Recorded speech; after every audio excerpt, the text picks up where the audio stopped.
কাল সঙ্গমে প্রচণ্ড ভিড় হবে, তাই আজকে আমরা সঙ্গমে চলে গেছিলাম এবং সঙ্গমে অনেক কষ্ট করে নৌকার ব্যবস্থা করা হয়েছিল। অনেক টাকার বিনিময়ে 10,000 টাকায় 10 জন এই নৌকায় চড়েছিলাম এবং আমাদের স্নান করাতে নিয়ে গেছিল। জায়গাটা খুব ভালো ছিল, সঙ্গম যাওয়া গেছে, ভেবেছিলাম যেতে পারবো না।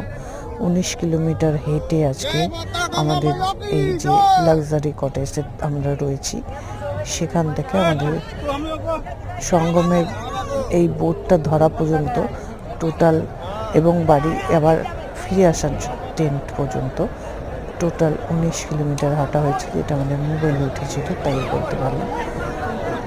প্রচণ্ড টাফ অবস্থা। কাল স্নান কতটা করা যাবে এখানকার সাধু মহান্তরাও বা এই আমাদের কলেজের লোকও ভরসা দিচ্ছে না। ওই জন্য আমরা আজকে যে স্নানটা করে এসেছি, এটা আমরা খুব লাকিলি করে ফেলেছি এবং হঠাৎই চলে গেছিলাম ঘুরতে ঘুরতে।